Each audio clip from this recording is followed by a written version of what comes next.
N'ayez pas peur de la solitude. Être seul est bien meilleur que d'être mal accompagné.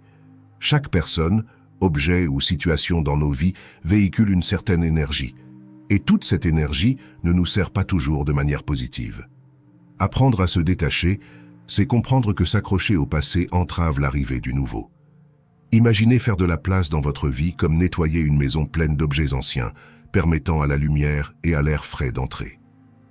Cette vidéo est une invitation à explorer l'art du détachement, un processus transformateur qui va au-delà de la simple perte, vous guidant vers un chemin de liberté et de découverte de soi.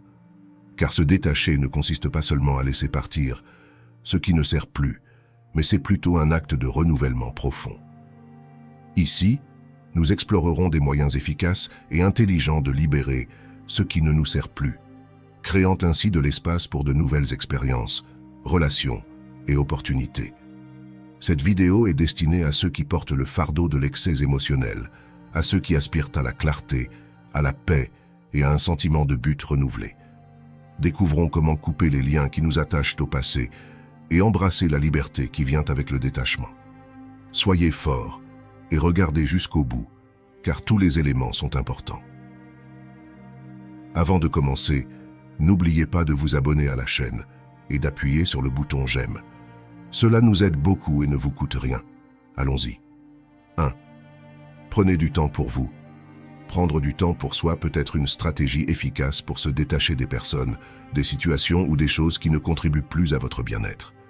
Cette période de distance vous permet de prendre du recul, de réévaluer vos émotions et vos pensées, et de mieux comprendre l'impact de cette connexion sur votre vie. Pendant ce temps, il est essentiel de s'engager dans des activités qui favorisent l'auto-exploration et la croissance personnelle. Cela peut impliquer de passer du temps avec des personnes dont l'influence est positive dans votre vie, de vous adonner à des hobbies ou des intérêts que vous avez négligés, ou même d'explorer de nouvelles expériences qui élargissent votre vision du monde. Cette distance ne signifie pas nécessairement couper tous les liens pour toujours. Au lieu de cela, il s'agit de vous donner l'espace nécessaire pour respirer, réfléchir et guérir. Avec le temps, vous pouvez constater que votre perspective sur la personne ou la situation a changé, ce qui vous permet de prendre des décisions plus saines et plus ancrées dans l'avenir. Rappelez-vous que le processus de détachement ne se produit pas du jour au lendemain et nécessite de la patience et de la compréhension de soi. Permettez-vous de ressentir ce dont vous avez besoin pendant ce temps, mais engagez-vous également à avancer en priorisant votre paix et votre bonheur avant tout. 2. Différencier le besoin et le désir. Comprendre la différence entre ce qui est essentiel pour votre vie et votre bien-être et ce qui est simplement désiré peut vous donner une nouvelle perspective et aider à alléger la charge émotionnelle des attachements malsains. Les besoins sont des aspects fondamentaux de votre survie et de votre santé mentale, tels que la nourriture, le logement, l'amour et la sécurité. Les désirs, en revanche, sont des choses que vous pouvez vouloir mais qui ne sont pas cruciales pour votre existence ou votre bonheur à long terme. Ils sont souvent influencés par les émotions, les pressions sociales ou les habitudes.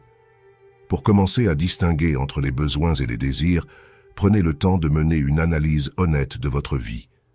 Demandez-vous, est-ce réellement indispensable à ma survie ou à mon bonheur, ou bien est-ce juste un désir temporaire ou une commodité dont je pourrais me passer?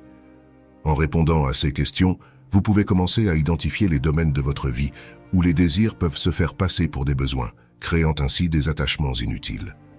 De plus, en comprenant vos vrais besoins, vous pouvez commencer à apprécier ceux que vous avez déjà plutôt que de chercher constamment quelque chose de plus ou de mieux.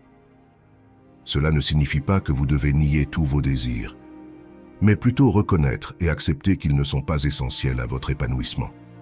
La pratique de la gratitude peut aussi nous aider à distinguer entre ce dont nous avons réellement besoin et ce que nous désirons simplement. En vous concentrant sur ce que vous avez et sur les choses qui sont vraiment importantes, vous pouvez trouver satisfaction dans les joies simples de la vie, réduisant ainsi le besoin de toujours rechercher plus. 3. Être strictement rationnel. Cela implique de séparer vos émotions de la situation et de l'évaluer d'un point de vue purement logique et factuel. Effectuez d'abord une analyse objective des avantages et des inconvénients de la relation ou de la situation. Faites la liste des bénéfices tangibles et des inconvénients possibles. Demandez-vous, cette relation favorise-t-elle ma croissance? Est-elle alignée avec mes valeurs et mes objectifs de vie? Quelles sont les conséquences réelles de maintenir cette connexion? Être strictement rationnel implique de remettre en question nos propres pensées et motivations, y compris les justifications que nous utilisons pour maintenir certaines personnes ou choses dans notre vie. Cela signifie examiner objectivement nos raisons et reconnaître lorsque nos décisions sont influencées par des habitudes, la peur de la solitude ou d'autres formes d'insécurité plutôt que par une véritable nécessité ou un bénéfice positif. En remettant en question ces raisons avec un raisonnement clair, vous pouvez commencer à voir la situation sous un nouvel angle. De plus, envisagez les alternatives et les solutions possibles pour la situation actuelle. Cela pourrait impliquer de fixer de nouveaux objectifs, de rechercher des formes différentes de satisfaction et de bonheur, ou simplement d'accepter que certaines choses sont hors de votre contrôle et qu'il est temps de passer à autre chose. Adopter une approche rationnelle ne signifie pas que vous devez refouler ou ignorer vos émotions. Cela consiste plutôt à équilibrer vos réactions émotionnelles avec une évaluation soigneuse et réfléchie des faits. En le faisant, vous pouvez prendre des décisions plus éclairées et plus saines sur la manière et le moment de vous détacher. 4. Accepter le changement.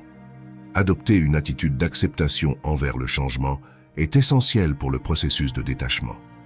Le changement, qu'il soit désiré ou non, est une constante dans la vie, apportant avec lui de nouvelles opportunités, des défis et des perspectives. Comprendre que le changement est inhérent à l'expérience humaine aide à atténuer la résistance et l'attachement à des personnes, des objets ou des situations spécifiques. Lorsque nous acceptons que tout autour de nous est en constante évolution, nous commençons à valoriser le présent, apprenant à apprécier les gens et les expériences pendant qu'ils sont disponibles. Cette prise de conscience soulage la douleur du détachement et nous prépare à découvrir de nouveaux horizons avec curiosité et ouverture d'esprit. Accepter le changement, c'est reconnaître que nos vies sont composées d'une série de phases, et chaque phase a sa propre valeur et ses propres leçons à offrir. Cela nous permet de lâcher prise sur ceux qui ne servent plus notre croissance, faisant ainsi place à de nouvelles expériences enrichissantes. En accueillant le changement comme une composante inévitable de l'existence, nous développons la flexibilité, la résilience et une paix intérieure qui nous accompagne à travers les transitions de la vie. C'est une étape cruciale pour se détacher avec grâce et confiance, nous permettant de suivre le cours de la vie plutôt que de lutter contre elle. 5. Concentrez-vous sur vos besoins essentiels. Cette tactique efficace permet de se détacher des personnes, des objets ou des situations qui n'ajoutent pas une valeur significative à votre vie. En réévaluant ce qui est vraiment important, vous gagnez une perspective plus claire sur vos priorités et sur ce qui mérite votre énergie et votre attention. Identifiez vos besoins fondamentaux tels que la santé, la sécurité, l'amour et l'estime de soi et comparez-les avec les désirs qui ont été à l'origine de votre attachement. Souvent, à travers cette analyse, nous découvrons que beaucoup de notre temps et de notre énergie sont consacrés à des choses qui ne contribuent pas à notre bien-être fondamental. En privilégiant les aspects essentiels, vous dégagez de l'espace mental et émotionnel, ouvrant ainsi la voie à de nouvelles expériences et à des relations plus significatives dans votre vie. En vous concentrant sur la satisfaction de ces besoins fondamentaux, vous remarquerez que le détachement des éléments moins importants se produit naturellement. 6. Reconnaissance de l'impermanence, la prise de conscience que tout dans la vie, y compris les relations humaines, est éphémère, peut contribuer à réduire l'impact émotionnel et mental que nous leur accordons. Cette réalisation découle de la conviction que l'essence même de l'existence est fluide et changeante. En intégrant le concept que rien dans la vie n'est permanent, y compris nos relations, nous commençons à accepter les changements comme faisant naturellement partie de l'existence. Cela nous aide à réduire la peur, l'anxiété et la tristesse qui accompagnent souvent les pertes ou les transitions, car nous réalisons que la perte fait inévitablement partie de notre expérience humaine.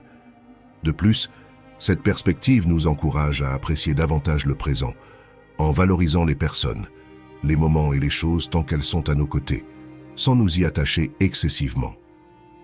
Pratiquer le détachement ne signifie pas devenir froid ou distant, mais plutôt cultiver un amour sans attente, une implication consciente sans attache rigide.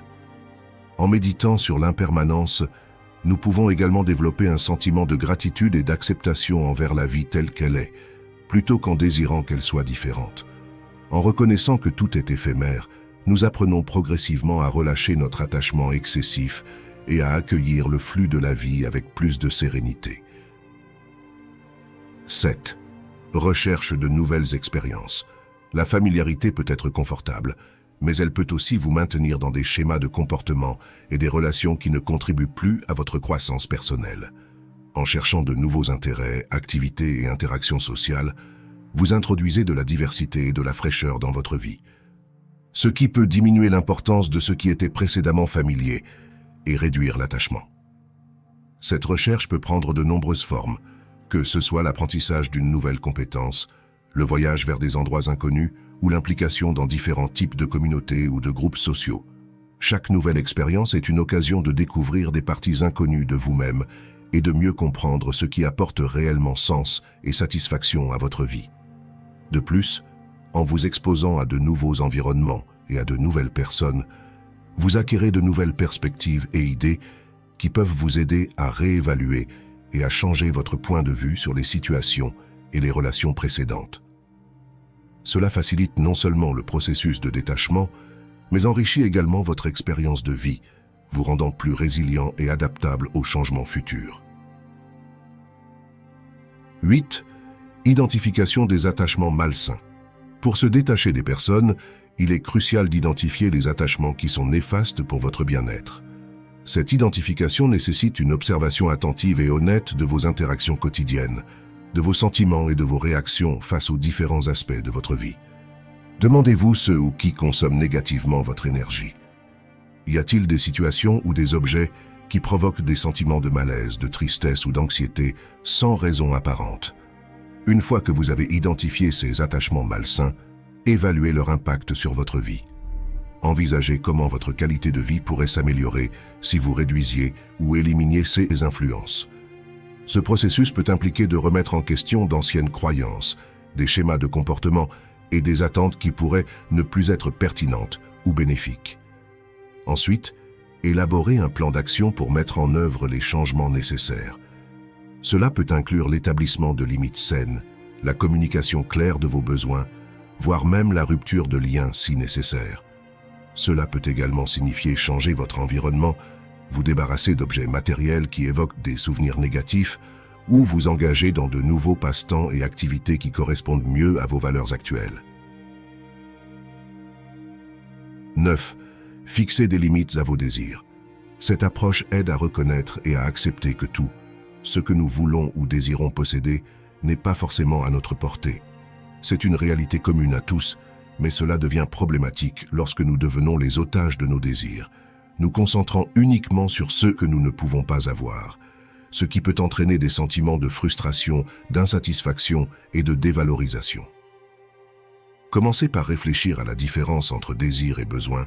Remettez en question si ce que vous désirez est vraiment essentiel pour votre bonheur et votre bien-être, ou s'il s'agit simplement d'un caprice passager. En faisant cette distinction, vous pourriez réaliser que bon nombre de vos désirs ne sont pas aussi importants qu'ils le semblaient. Ensuite, pratiquez la gratitude pour ceux que vous avez déjà. Se concentrer sur les bonnes choses de votre vie, même si elles sont petites ou apparemment insignifiantes, peut aider à diminuer l'importance des désirs non satisfaits. Cela améliore non seulement votre humeur et votre satisfaction globale, mais redirige également votre attention vers le positif, réduisant la focalisation sur ce qui manque. Une autre stratégie efficace est de fixer des objectifs réalistes et atteignables. Au lieu de viser quelque chose qui est hors de portée, concentrez-vous sur des objectifs que vous pouvez atteindre avec les ressources dont vous disposez déjà. Cela aide à créer un sentiment d'accomplissement et de progrès, réduisant le sentiment de manque et renforçant l'estime de soi. Enfin, apprenez à vous refuser certaines choses. Établir des limites personnelles est crucial pour gérer vos désirs et maintenir un équilibre sain. Rappelez-vous que dire non à un désir momentané peut signifier dire oui à une paix d'esprit plus durable et à un véritable sentiment de liberté. En établissant des limites à vos désirs, vous obtenez un meilleur contrôle sur votre vie émotionnelle et matérielle, ce qui facilite votre détachement et favorise un bien-être plus profond. 10. Exploration de la créativité. S'engager dans des activités créatives est un moyen puissant de se détacher des personnes, des choses ou des situations qui ne servent plus votre bien-être. La créativité vous permet d'explorer de nouvelles façons d'expression et de découvrir des aspects uniques de votre propre individualité.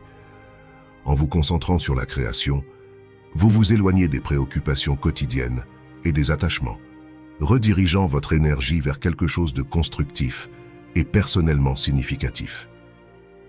Commencez par identifier les activités qui suscitent votre passion et votre créativité, que ce soit la peinture, l'écriture, la musique, la danse, la photographie ou toute autre forme d'expression artistique. Ne vous inquiétez pas du résultat final ou des jugements externes. L'objectif est de s'engager dans le processus créatif et de permettre à votre expression de couler naturellement. L'exploration créative peut servir d'outil thérapeutique, vous aidant à traiter les émotions, les expériences et les pensées d'une manière que les mots ne peuvent souvent pas exprimer. En consacrant du temps aux activités créatives, vous trouvez une sortie pour les émotions refoulées, vous soulagez le stress et renforcez la connexion avec vous-même. De plus, en vous concentrant sur des projets créatifs, vous développez un sentiment d'accomplissement et de confiance en soi. Cela peut être incroyablement libérateur, surtout si vous avez du mal à vous détacher des relations ou des situations qui sapent votre estime de soi. La créativité encourage l'expérimentation et l'échec, enseignant que les erreurs et les détours font partie intégrante de la croissance et de l'apprentissage. Encouragez-vous à essayer différentes formes d'art et d'activités créatives, même celles qui sortent de votre zone de confort.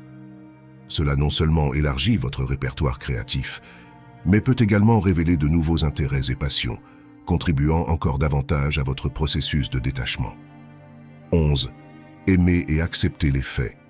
Accepter les faits peut être l'une des étapes les plus difficiles, mais aussi les plus libératrices du processus de détachement. Cela implique de reconnaître et d'accepter la réalité sans essayer de la changer, de lui résister ou de souhaiter qu'elle soit différente. Au lieu de lutter contre ce qui est, apprenez à suivre le cours des événements et des circonstances de la vie. Cette acceptation ne signifie pas passivité ou résignation, mais plutôt une compréhension profonde que certaines choses sont au-delà de notre contrôle. Lorsque nous acceptons les faits tels qu'ils sont, nous libérons l'énergie qui était dépensée dans la résistance et le déni. Cela nous permet de nous concentrer sur ce que nous pouvons changer, nos réactions et attitudes envers les situations. Aimer les faits tels qu'ils sont inclut également le développement de la compassion pour vous-même et pour les autres. Réalisez que tout le monde fait de son mieux avec ce qu'il a à l'instant présent. En acceptant les gens et les situations sans jugement, vous favorisez une paix intérieure indispensable au détachement. 12. Se concentrer sur le contrôle interne. Le détachement commence souvent par la reconnaissance que nous pouvons contrôler nos propres actions et réactions, mais pas celles des autres ou les circonstances externes. Cette compréhension mène à la sérénité et à la clarté, car elle vous permet de vous concentrer sur ce qui est à votre portée, tout en acceptant ce qui est au-delà. En vous concentrant sur votre contrôle interne, vous pouvez travailler sur votre estime de soi, fixer des objectifs personnels et adopter une attitude plus positive envers la vie. Cela ne signifie pas devenir passif face aux défis, mais plutôt choisir une réponse équilibrée et constructive, maintenant une paix intérieure et un équilibre émotionnel même en période d'incertitude, ou lorsque vous êtes confronté à des situations difficiles. Cette approche aide à maintenir l'accent sur votre croissance personnelle et sur ceux qui vous importent vraiment. 13. Confronter ses peurs. Le détachement implique souvent de faire face aux peurs qui sous-tendent nos attachements, qu'il s'agisse de la peur de la solitude, de l'échec, du rejet ou du changement. Identifier et comprendre ces peurs est la première étape pour les surmonter. Cela peut nécessiter une réflexion approfondie, l'écriture, ou même une thérapie pour explorer les racines de ces peurs et comprendre comment elles influencent votre comportement et vos décisions. En reconnaissant vos peurs, vous pouvez commencer à remettre en question leur validité et leur utilité dans votre vie actuelle.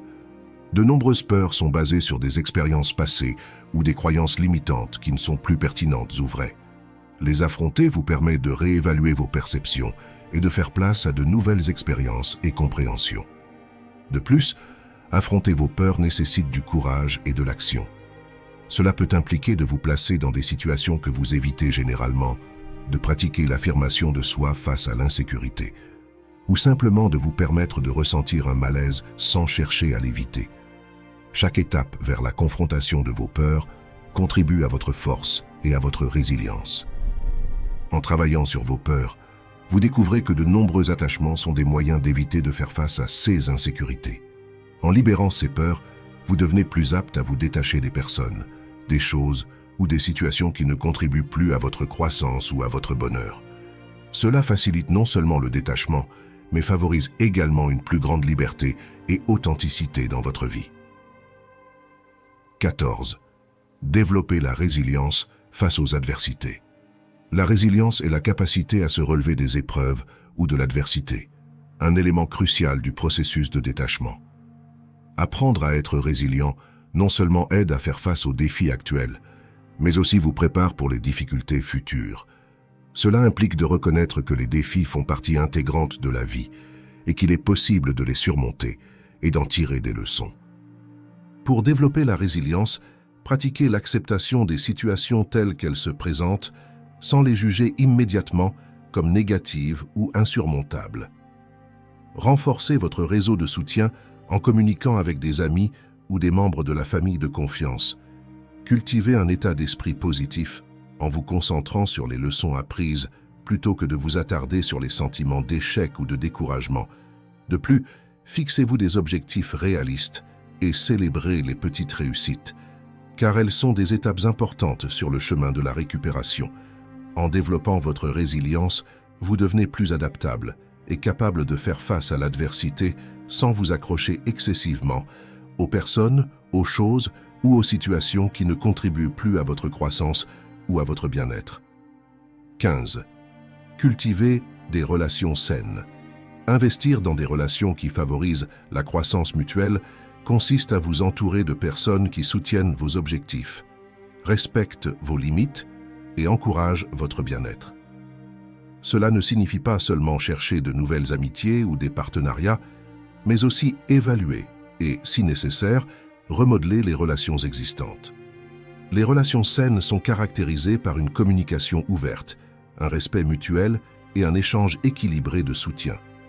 Elles nous aident à nous sentir valorisés, compris et en sécurité, fournissant un environnement propice à notre développement personnel. En investissant dans des relations qui reflètent nos valeurs et nos objectifs, nous commençons à reconnaître notre propre valeur et à gagner la force nécessaire pour nous détacher de ce qui ne nous sert plus. Cela peut impliquer de fixer de nouvelles limites, de communiquer nos besoins de manière plus efficace ou, dans certains cas, de nous éloigner des personnes qui nous épuisent ou nous dévalorisent. Le développement et le maintien de relations saines nécessitent des efforts et une conscience de soi. C'est un processus continu de donner et de recevoir, de comprendre et d'être compris. En cultivant ces connexions positives, nous devenons plus capables de lâcher prise sur les liens nocifs du passé, en nous concentrant plutôt sur ce qui enrichit vraiment nos vies et contribue à notre croissance continue. 16. Réflexion sur l'héritage. Cette réflexion peut être un puissant moteur de détachement, surtout lorsque nous réalisons que certaines de nos attaches actuelles ne correspondent pas à l'héritage que nous souhaitons laisser derrière nous. En réfléchissant à l'héritage que nous voulons laisser, cela nous encourage à évaluer nos priorités, nos comportements et les relations que nous entretenons. Nous nous interrogeons sur le fait que ce que nous faisons actuellement, les personnes avec lesquelles nous interagissons et les objets auxquels nous sommes attachés contribuent réellement à la marque que nous souhaitons laisser dans le monde. Cet exercice de réflexion nous permet de faire le tri dans notre vie et de nous libérer de ce qui n'est pas essentiel à notre mission et à notre objectif ultime. En nous concentrant sur l'héritage que nous souhaitons laisser derrière nous, nous obtenons une clarté sur ce qui compte vraiment. Cela nous pousse à investir nos ressources de manière plus consciente dans des activités, des relations et des projets qui correspondent à nos valeurs les plus profondes et à nos aspirations à long terme. Le processus de détachement devient plus facile lorsque nous réalisons que bon nombre de nos attaches actuelles peuvent être des obstacles qui nous empêchent d'atteindre nos objectifs à long terme. De plus, réfléchir à notre héritage nous encourage à vivre de manière plus intentionnelle et à prendre des décisions alignées sur ce que nous voulons que notre vie représente. Non seulement cela favorise le détachement des éléments inutiles, mais cela nourrit également un sentiment de but et d'accomplissement. En gardant notre héritage à l'esprit, nous devenons plus conscients de l'impact de nos actions sur les autres et sur le monde qui nous entoure, nous guidant vers un chemin plus significatif et gratifiant. J'espère que vous avez apprécié la vidéo. Si vous avez des réflexions ou des conseils à partager, n'hésitez pas à les laisser dans les commentaires. Si vous découvrez la chaîne pour la première fois, pensez à vous abonner pour ne pas manquer nos prochaines vidéos. À bientôt, chers amis, sur Chemin Stoïcien.